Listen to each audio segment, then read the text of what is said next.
books, who probably kept a saloon.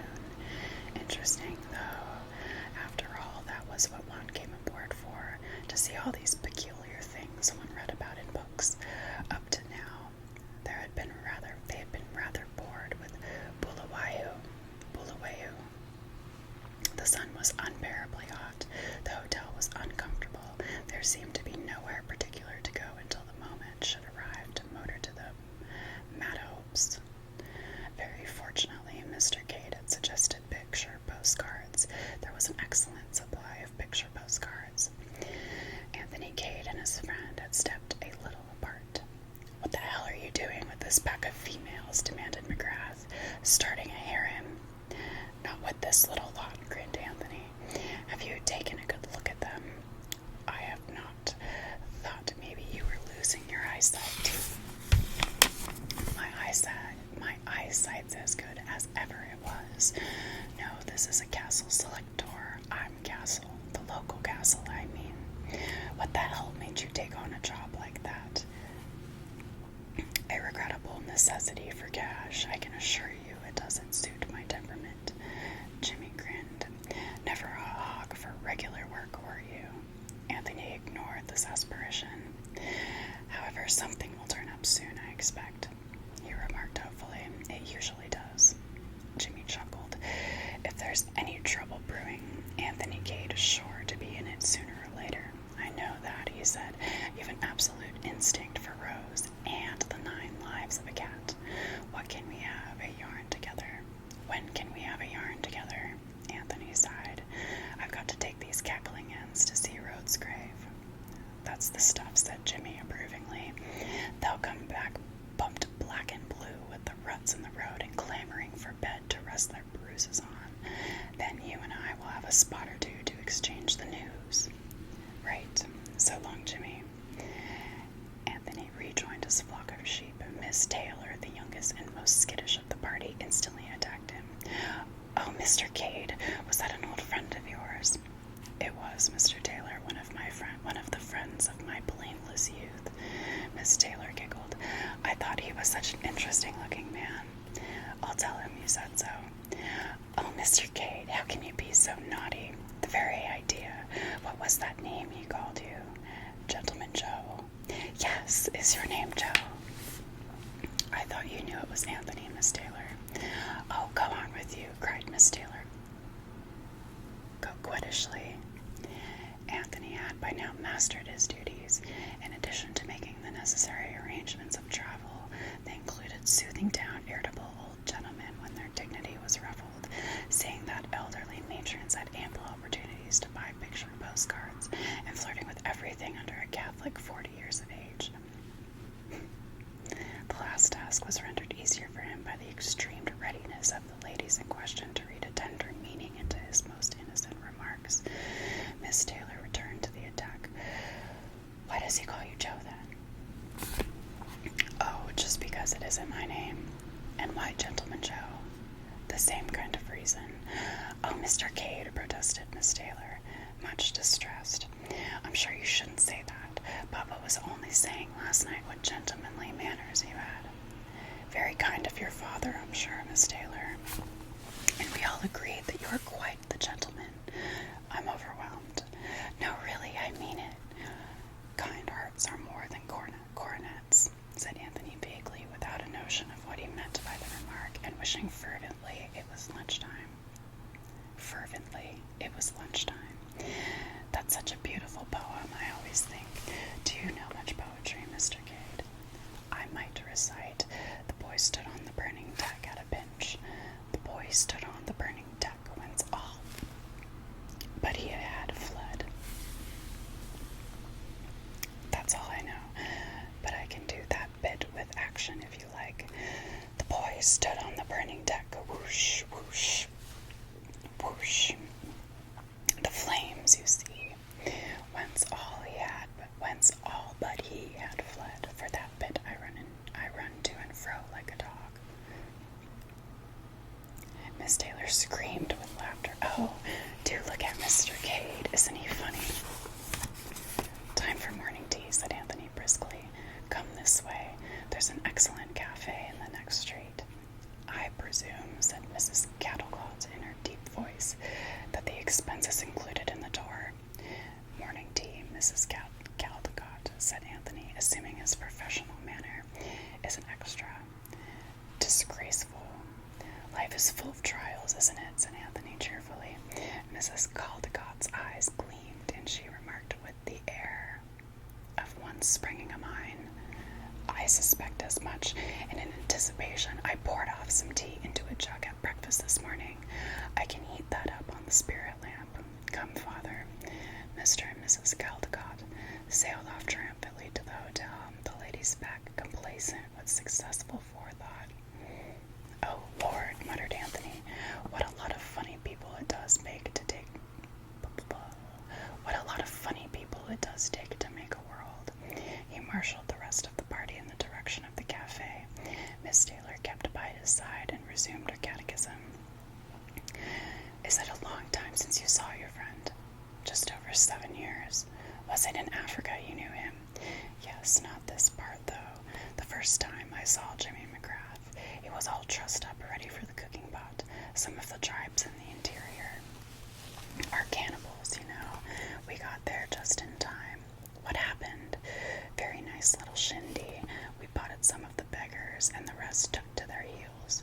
Oh, Mr. Cade, what an adventurous life you must have led. Very peaceful, I assure you. But it was clear that the lady did not believe him.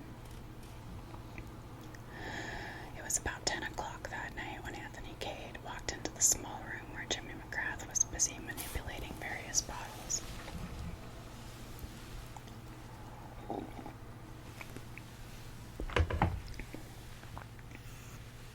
Make it strong, James, he implored.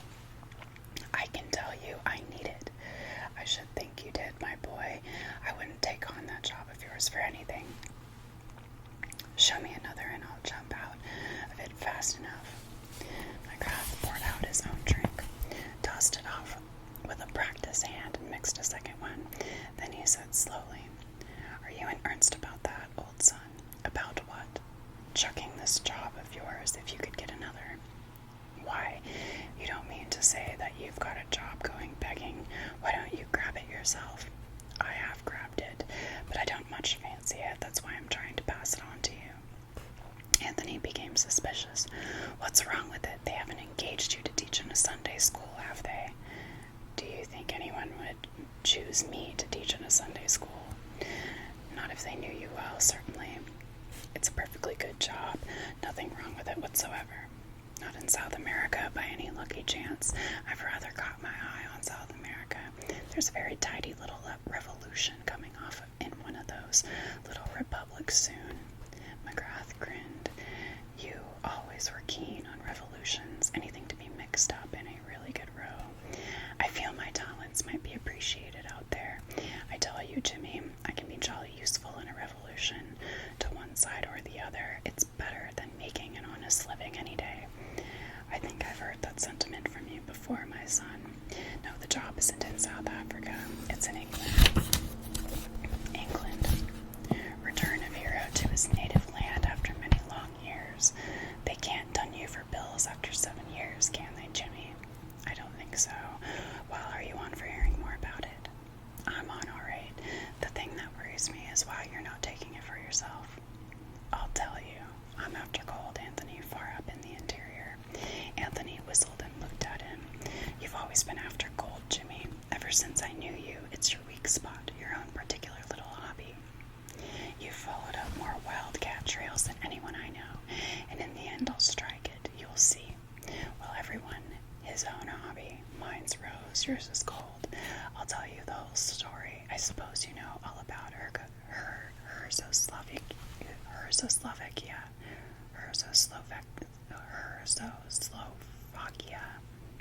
Herzoslovakia. Anthony looked up sharply. Herzoslovakia, he said with a curious ring in his voice. Yes, know anything about it? There was quite an appreciable pause before Anthony answered. Then he said slowly, Only what everyone knows. It's one of the Balkan states, isn't it? Principal rivers unknown. Principal mountains also unknown, but fairly numerous. Capital, Icarest. Population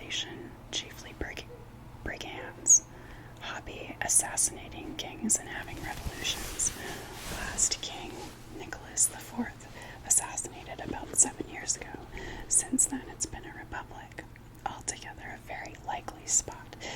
You might have mentioned before that Slovakia came into it. It doesn't accept indirectly. Anthony gazed at him more in sorrow than in anger. You ought to do something about this, James, he said. Take a correspondence course or something. If you told a story like this in the good old Eastern days, you'd have been hung up by the heels and bastinadude, or something equally unpleasant. Jimmy pursued his course, quite unmoved by these strictures. I've heard of Count Stibblitich. Now you're talking, said Anthony. Many people who have never heard of Slovakia would brighten at the Balkans. Would brighten at the mention of Count Stibblitich, the grand old man of the Balkans, the greatest statesman of modern times, the biggest villain unhung. The point of view all depends on which newspaper you take in. But be sure of this, Count Stibblitich will be remembered long after you and I are dust and ashes, James.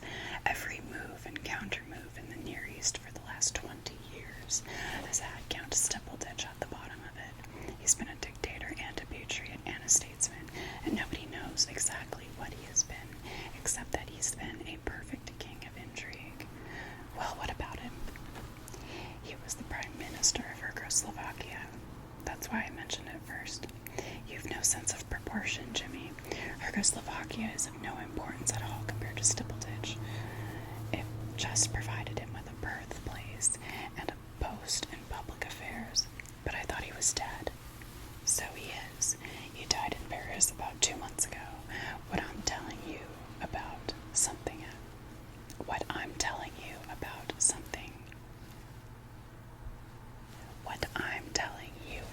happened some years ago. The question is, said Anthony, what are you telling me about? Timothy accepted the rebuke and hastened on. It was like this. I was in Paris just 4 years ago, to be exact. I was walking along one night in rather a lonely part when I saw half a dozen French toughs beating up a respectable looking old gentleman. I hate a one-sided show, so I promptly butted in and proceeded to beat up the toughs. I guess they'd never been hit really hard before. They melted like snow. Good for you, James, said Anthony softly. I'd like to have seen that scrap.